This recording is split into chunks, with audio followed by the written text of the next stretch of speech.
Welcome back, everyone. What top performers actually do during the workday? Yes, in sales, there are people who work 8 hours and there are people who produce 8 hours of meaningful work. And those are not the same thing. Most salespeople believe they're paid to make calls. They're not. They're paid to allocate attention. Every hour of your day is an investment decision. Every action either increases your future revenue or simply creates the illusion of productivity, which is what a lot of you do. And top performers understand that selling, it's not an event. Hey, it's a system. All right, we're going to run a system. So today I want to show you what the system actually looks like. So grab a pencil and paper. We're going to write everything down. Hey, if not, if you think you can memorize it all, good luck to you, right? Hey, so module 1, revenue is created long before the conversation. You have to realize that. And a lot of people don't. They think they get in the call, that's when it starts. No, the sale rarely begins when someone answers the phone. You know when it begins? With preparation. Before every appointment, ask yourself, what assumptions is the prospect likely making before we even speak? What expectations are they bringing into this conversation?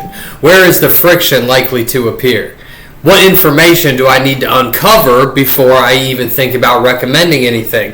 Notice the objective isn't scripting, it's thinking. Top performers spend more time preparing to think than preparing what to say. All right, so let's drop down to module 2.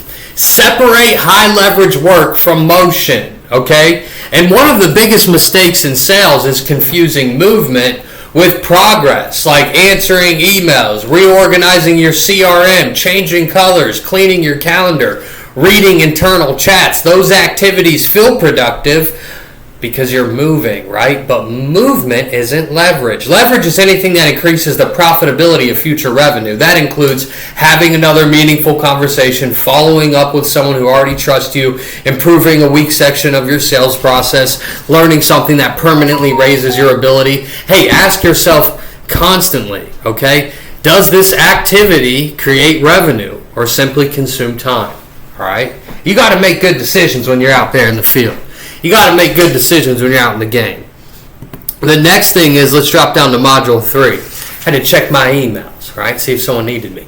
But here's the thing. In module 3, the title needs to be Conduct Performance Audits, Not Emotional Ones. Most people finish a call and you start asking yourself, hey, did I close? Probably not. That's the wrong question to ask, right? You didn't one shot. No, I'm kidding. You're going to follow up, and that's where the gold is. But in all seriousness, instead replace, did I think it was a good call, or am I going to close that deal, or I hope I get back in touch. So just ask yourself this instead. Where did I lose influence?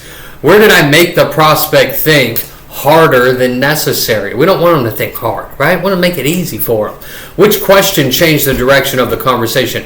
When did their emotional engagement increase? When did it decrease? Your job isn't evaluating outcomes, it's evaluating decisions. Outcomes are delayed, decisions are immediate, right? Let's drop down to module 4. Hey, protect your cognitive bandwidth. Protect your cognitive bandwidth. Decision quality deteriorates throughout the day.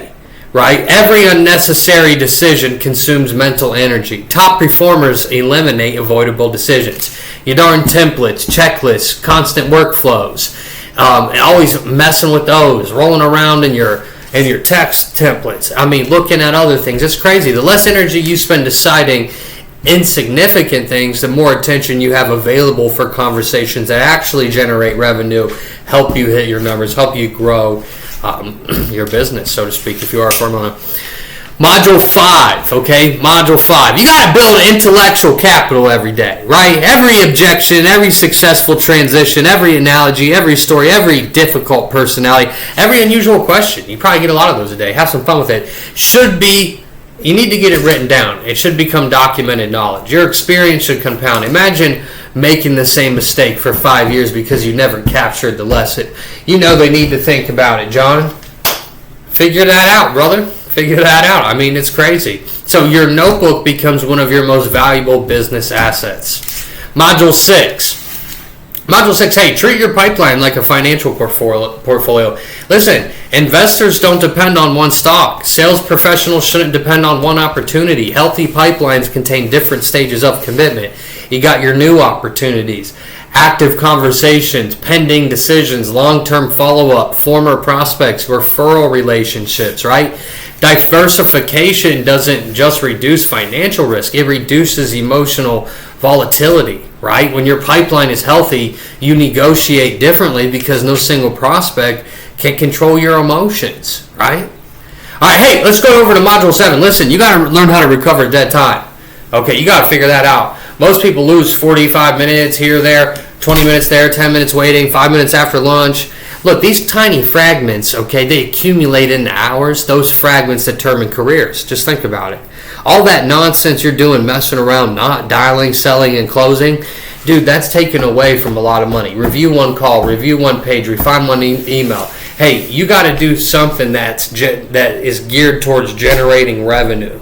Okay, if it's not making a call, you need to be training or fine tuning. It can't be anything but that during the time that you're working. You have to realize time doesn't disappear, but attention does. All right, let's go to Module 8. Deliberately train communication. Write that down. I need to deliberately train in communication. It's true. Communication is a perishable skill, okay? If you aren't improving, you're quietly declining. Between conversations, study communication. Notice how exceptional communicators control pacing, introduce difficult ideas, transition between topics, handle disagreement, lower defensiveness, increase engagement. Sell is one application of communication. If you can master communication, okay, selling becomes significantly easier. Let's go down to Module 9 today. Module 9. Hey, you need to manage your internal environment. What does that mean, right? Most people think performance is determined by external circumstances. Well, honestly, no. It's usually determined by internal regulation. Frustration carries into the next call. Impatience, what it does, changes your pace. Anxiety, it will shorten your questions. Confidence alters your voice, okay? Between conversations, you just need to reset, okay? Not because motivation matters, because emotional residue contaminates judgment, right? Every prospect deserves your full attention, not whatever happened on the previous call. Let's go over to Module 10 here. And in Module 10, listen, you need to end every day by increasing tomorrow's profitability of success. And what I mean by profitability of success is we need to make tomorrow make money, okay? Don't finish the day by shutting your laptop. Finish the day by reducing tomorrow's friction. Prepare tomorrow's appointments. Organize follow-ups. Leave complete notes. Identify your highest value opportunities. Decide whether your attention, where it needs to go the next day. You know, and that's huge. Every day should be spent executing. And at the very end of the day, you need to execute what you're going to do in the morning, not figuring out what to do during that day.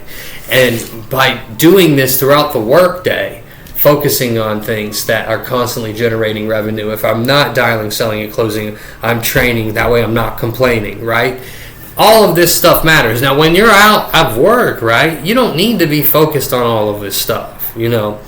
I do think it's good to read and all of that, but if you can listen to stuff while you're working and then press pause and then go, you know, all of these things are going to make a difference. So I hope this video helps you out, and we'll see you in the next one.